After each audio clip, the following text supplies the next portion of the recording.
Bonjour les amis, j'espère que vous allez bien. Alors hier on a parlé de comment garder le contact et dans le dernier paragraphe qu'on a étudié, on a étudié ce qui est dit dans le Sanhédrin 97a. Le Messie, fils de David, ne viendra que lorsque le dernier sou aura disparu des poches. Et donc on a parlé de cet argent qui, la pire des idolâtries, et qui fait que un individu qui est toujours en train de courir après l'argent est un individu qui, en vérité, s'est totalement détaché d'Hachem. Et plus on s'attache à Hachem, plus la Emouna grandit, et plus elle grandit, plus elle nous offre une sécurité que l'argent lui-même ne peut pas nous apporter. Ne peut pas nous apporter. On a beau avoir tout l'argent que l'on veut. On a beau vivre dans une forteresse. On a beau avoir tout le système de protection avec les gardes du corps. Nous ne sommes à l'abri de rien à l'intérieur de cette illusion. Maintenant, celui qui a une émouna solide, alors celui-là, il peut aller où il veut, il se sentira toujours en sécurité et toujours en paix dans ce qu'il fait.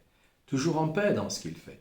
Parce que il a appris à parler avec Hachem de tout, de tout.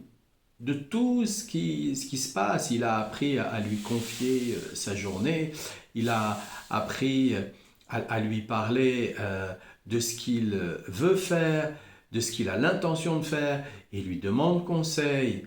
Il est constamment en relation avec Hachem.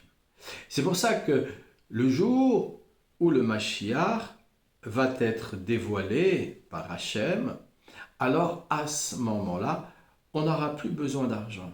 On n'aura plus besoin d'argent. On va sentir une autre énergie, une énergie qui nous protège, qui nous met en sécurité, une énergie de paix, une énergie qui nous pose, qui fait que ça arrête de partir dans tous les sens, pour un oui ou pour un non, que beaucoup de choses qui aujourd'hui sont quelque peu, on va dire, obligatoires pour avancer sur le chemin spirituel, et comme savoir garder ses yeux et faire en sorte que ses yeux puissent aller dans le sens où on veut aller et pas dans le sens du divertissement et des poubelles qu'il peut y avoir autour de nous, mais aussi l'écoute et aussi le parler, parce que le parler en lui-même, lorsqu'il est dirigé, lorsqu'on parle de manière sainte, c'est-à-dire sans faire aucun lashon hara, sans parler négativement des situations, en comprenant à chaque fois que chacune des situations, elle nous est envoyée d'Hachem pour qu'on puisse continuer à grandir, à progresser sur le chemin. Parfois, on comprendra sa raison et parfois, il nous faudra beaucoup plus de temps pour comprendre sa raison. Mais tôt ou tard, on comprendra la raison de l'expérience qu'on est en train de vivre ou qu'on a vécu. Donc, le Mashiach, quand Hachem va le dévoiler, alors à ce moment-là, il va s'installer chez nous une paix intérieure où beaucoup de choses qui nous sont obligées vont devenir une évidence. L'évidence des contraires. Parce que dans l'évidence des contraires, nous allons apprendre à progresser et que le progrès que nous sommes venus trouver dans l'incarnation, sans ces contraires, sans ces opposants, ne pouvait pas nous faire avancer. Bien entendu, lorsqu'il y a des contraires, lorsqu'il y a des oppositions, eh bien, ça ouvre les tiroirs émotionnels.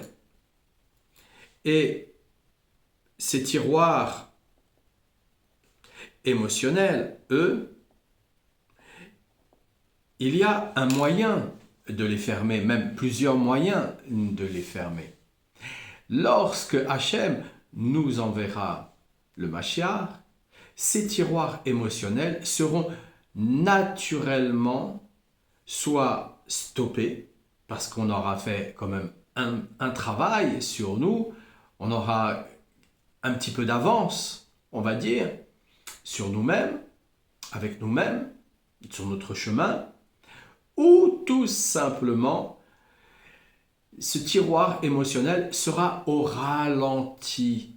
Donc comme il sera ralenti, on aura plus de possibilités de voir à quel point l'opposition dans laquelle on est entré, cette opposition aurait pu être évitée. Mais que pour l'éviter, il nous fallait nécessairement passer par cette opposition pour qu'on puisse apprendre de l'expérience. Donc là, aujourd'hui, il vient nous parler du mot kiss, le mot poche,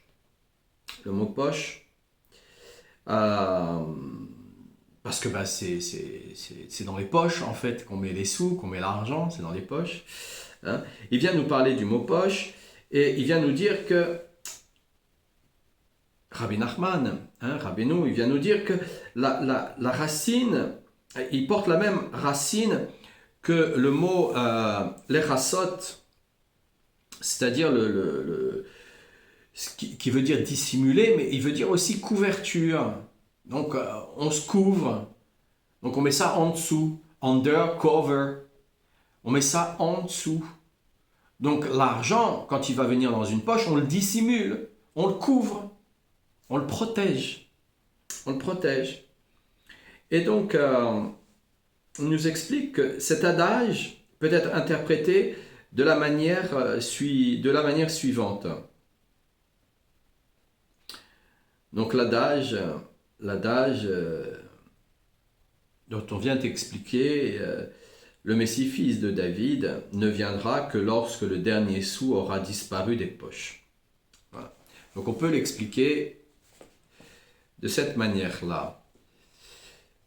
Le Messie, fils de David, ne viendra que lorsque le dernier des incroyants, qui s'évertue à dissimuler les miracles sous le couvert de la nature, aura disparu.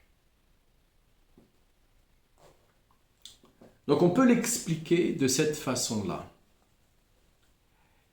Et pour quelle raison? Parce que, en fait, tout scientifique, un croyant,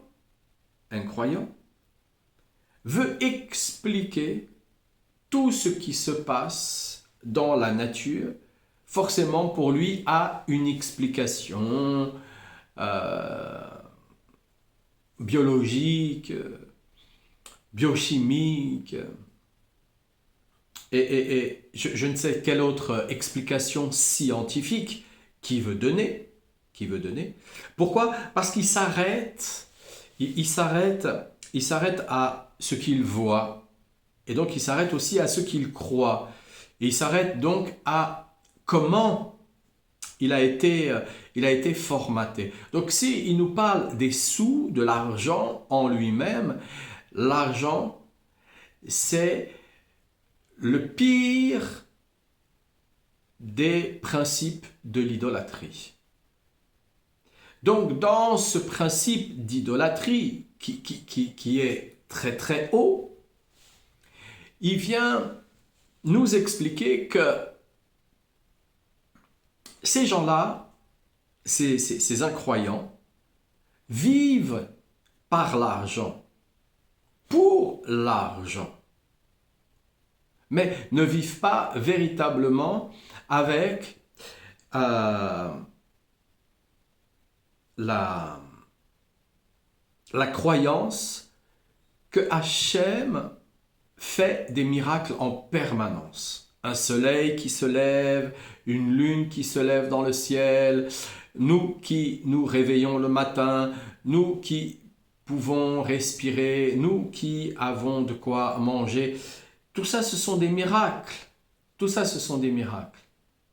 Mais il vient nous expliquer que lorsque tous ces incroyants auront disparu, alors le Messie pourra arriver.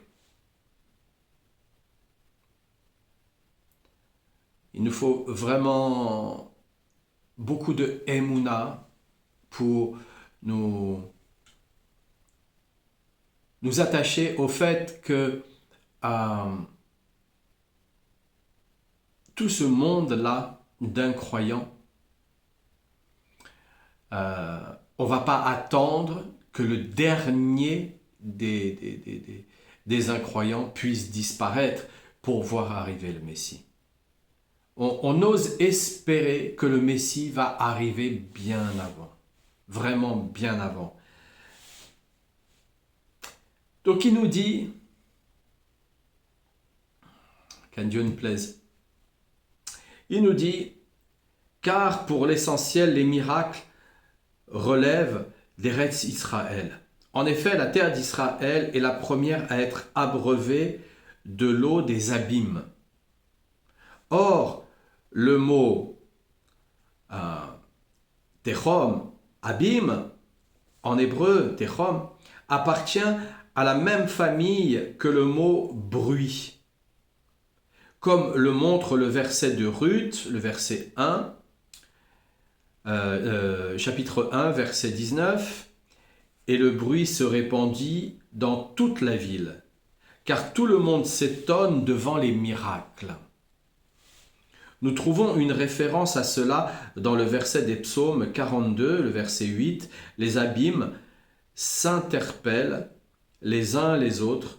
En effet, il existe deux catégories de miracles. Les miracles supérieurs qui correspondent aux abîmes supérieurs et les miracles inférieurs qui sont parallèles aux abîmes inférieurs. Et l'ange préposé à la pluie, qui a la charge de toutes les catégories des miracles et de toutes les catégories d'abîmes, ressemble à un veau. Dans le traité Ta'anit, le 25b, or, le veau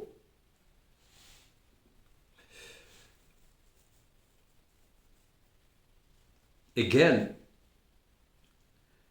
en hébreu, est apparenté au mot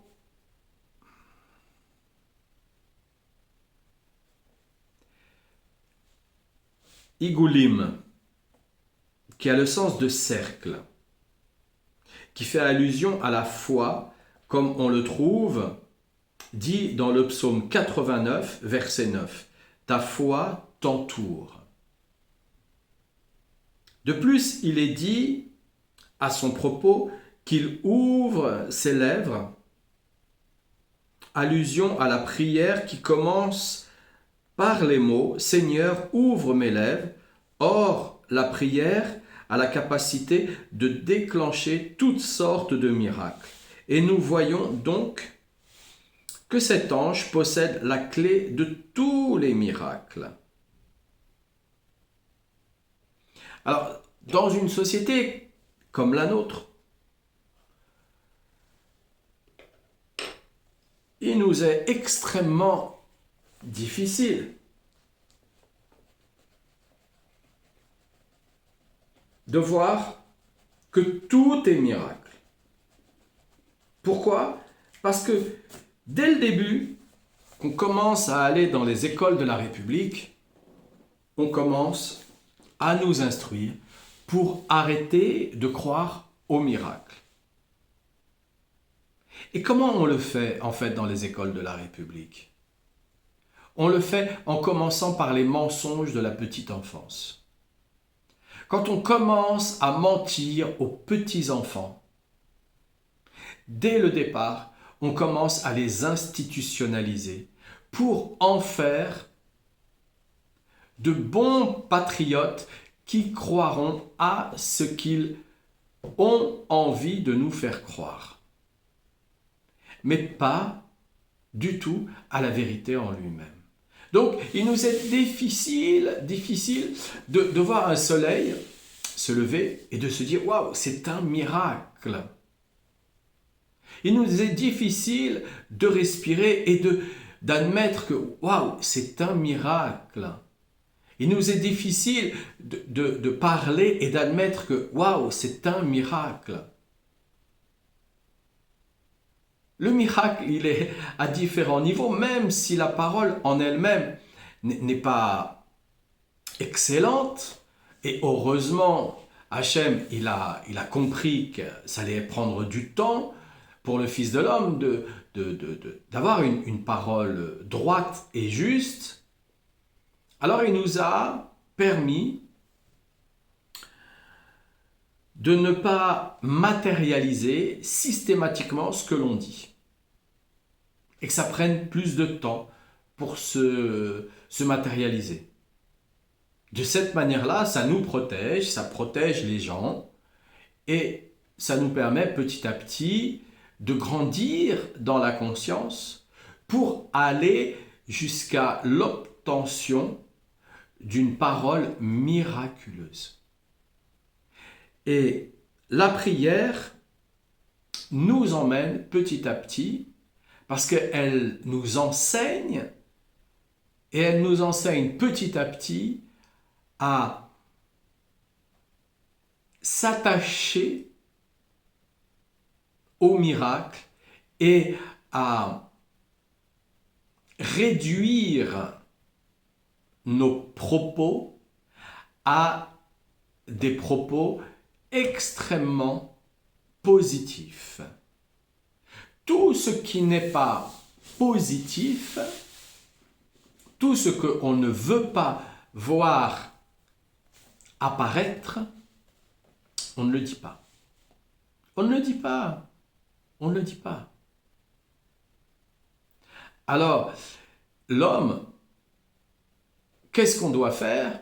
On doit évoluer petit à petit dans la relation avec Hachem, à travers la prière, à travers l'Hitbodedut, pour nous donner la possibilité de nous libérer petit à petit des travers de l'illusion, de la colère, la jalousie, l'envie. L'envie est une grande maladie, très très grande maladie. Ça dépend de quelle envie nous avons véritablement envie. Mais les envieux, ceux qui ont envie de ce que l'on a, qu'on peut aussi appeler les jaloux, mais ce sont des envieux, pas forcément des jaloux. C'est une très très grande maladie qui s'est propagée ces deux derniers siècles sur la planète. Aujourd'hui, tout est banalisé, donc d'ailleurs, les scientifiques ont banalisé le miracle, l'ont désacralisé et ont voulu véritablement expliquer ce qui se passait derrière. En venant parfois même annoncer que c'était au même titre que la prestidigitation. Alors que un miracle vient directement d'Eretz Israël. Directement, ça vient directement de là. C'est la base même, là où va naître, là où l'ange va distribuer les miracles dans le monde. Il vient de la terre d'Israël. Et donc, comme il vient de nous le dire, Seigneur, ouvre mes lèvres.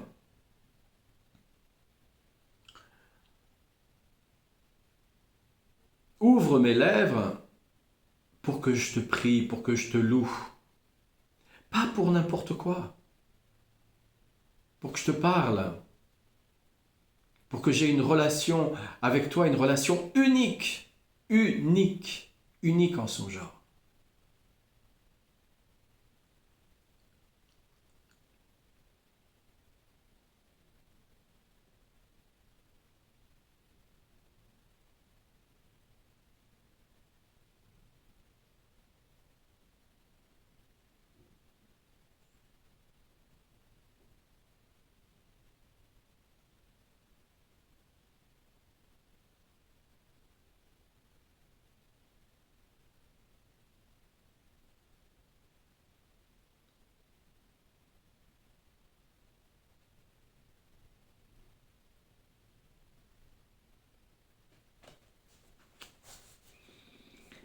Et c'est là où c'est intéressant, c'est que l'ange qui est préposé à toutes les catégories d'abîmes, il va ressembler à un veau.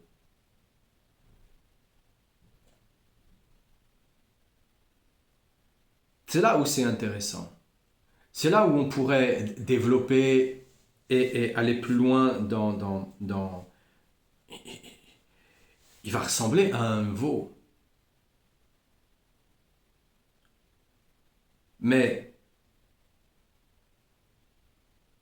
n'avons-nous pas fait à la sortie de l'Égypte, n'avons-nous pas fait la faute du veau d'or?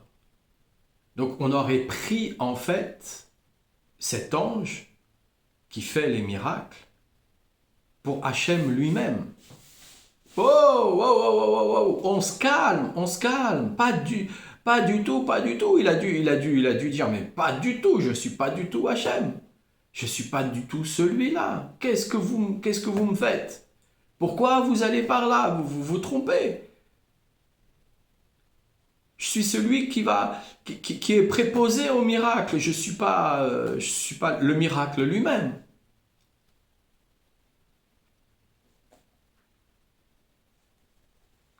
Et donc que ta foi t'entoure.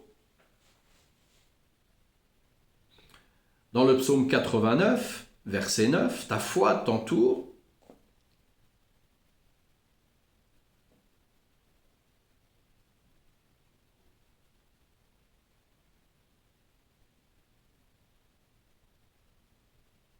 Parce que le mot Egel a le même sens que Igoulim.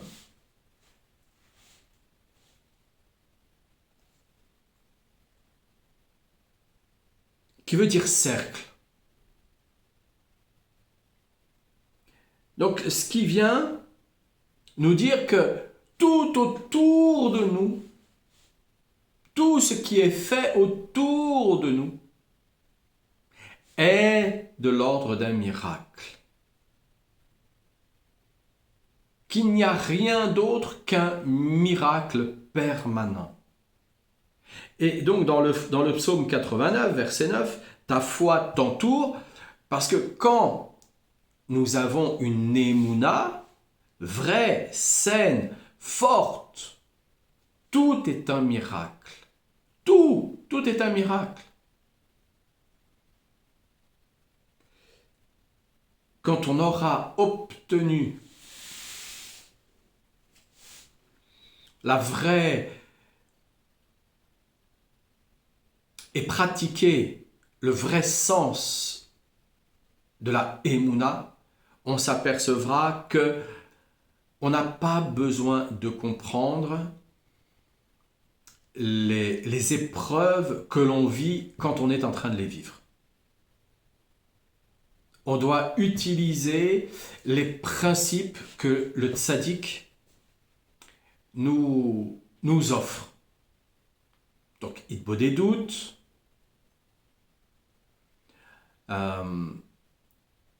se relier au tzaddik, et le chant, la danse, et taper des mains. Et quand on aura vraiment intégré une émouna forte et qu'on sera en permanence dans cette dynamique, on n'aura même plus envie d'essayer de comprendre pourquoi le corps, lui, a telle ou telle émotion, telle ou telle réaction. On ne les fera même plus vivre. On n'en trouvera même plus l'intérêt de répondre à une agression.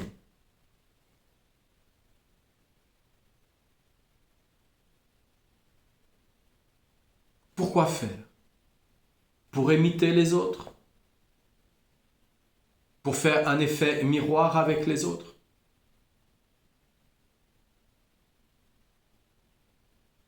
Alors un parent criait à la maison, alors je vais moi-même crier. Pourquoi faire? Sommes-nous de pâles reproductions de nos parents? Ou commençons-nous à nous appuyer sur ce qu'ils ont fait de bien et le reste, on y travaille.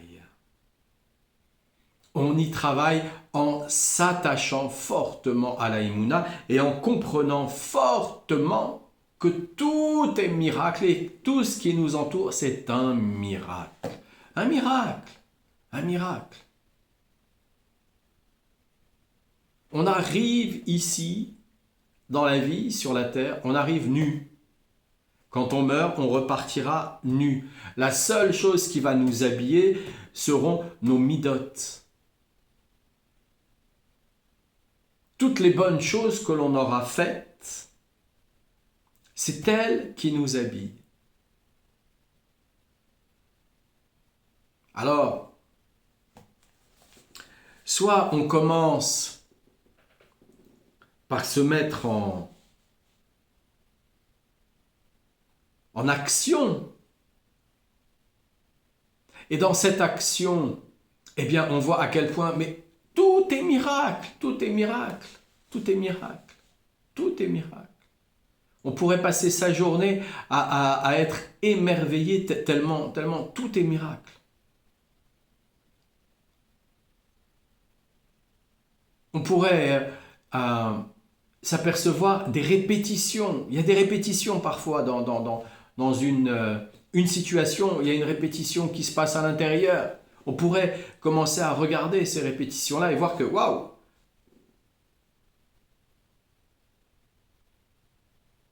L'ange des miracles est continuellement en action, pour nous donner la possibilité de nous rapprocher d'Hachem. Il n'y a rien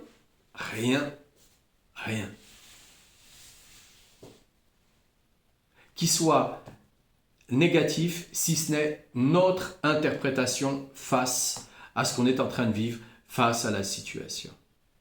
Alors ça ne veut pas dire que on doit prendre les choses à la légère et que si quelqu'un vient nous annoncer un drame, on doit en rire. On n'est pas fou à ce point-là.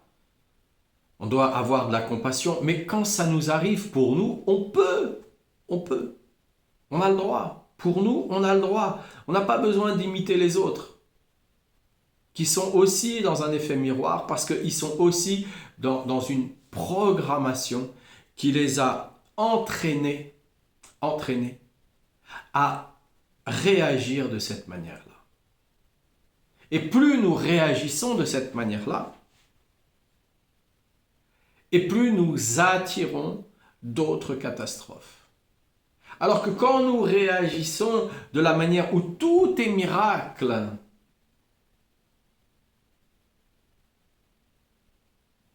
viens parler avec Hachem, pourquoi tu m'as fait ça? Ça veut dire quoi cette situation? Je ne la comprends pas. Tu peux m'aider à m'adapter à ce changement, à cette situation, ou peut-être m'aider à comprendre si j'en ai la possibilité, la capacité dans l'instant. Et puis ensuite, je me mets à chanter, je me mets à danser. Et puis de là, comme je suis rattaché au tzaddik, alors je sais que le tzaddik, il m'a dit que la simra, ça permet de tout régler. Tout régler. Puisque si je suis dans la joie, c'est que j'ai la émouna. C'est que je ne viens pas me laisser écraser par une institution du passé, par une vulgarité de mémoire que je peux véhiculer. Je fais en sorte, tout simplement, d'être dans la joie. Et j'inverse le processus. Alors bien souvent, ouais, on va demander conseil à Hachem. Qu'est-ce qui se passe? Pourquoi je suis obligé de vivre ça? Pourquoi tu me fais vivre ça? Bref, on va demander, on va poser des questions. C'est comment dire, j'aime pas ce mot, donc je vais pas le dire, mais c'est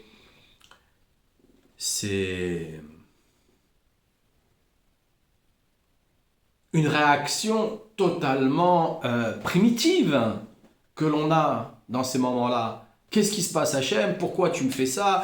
Pourquoi je dois vivre ça? Est-ce que tu peux m'expliquer? Est-ce que tu peux me donner un signe? Est-ce que tu peux me donner un conseil? C'est primitif. C'est primitif. C'est normal.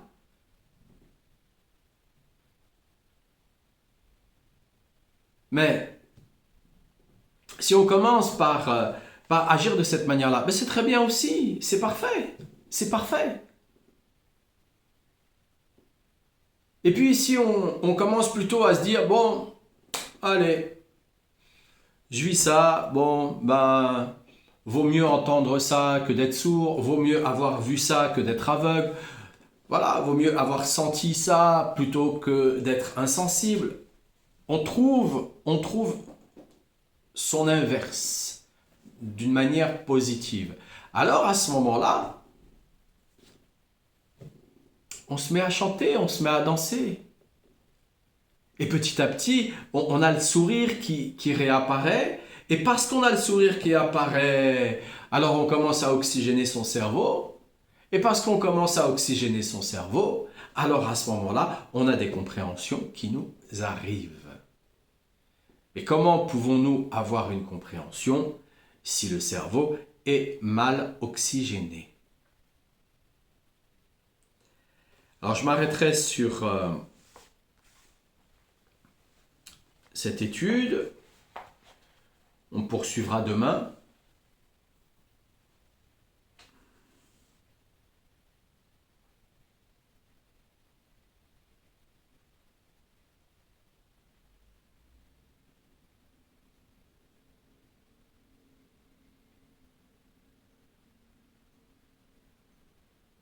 Même si même si on est dans la continuité, mais c'est bien déjà d'intégrer cette étude, c'est déjà bien de l'intégrer pour qu'on puisse aller encore plus loin.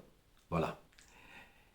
Bien, je vous souhaite plein de miracles, plein de Emouna, plein de bonnes choses. Et puis, je vous dis à demain, les amis. Portez-vous bien.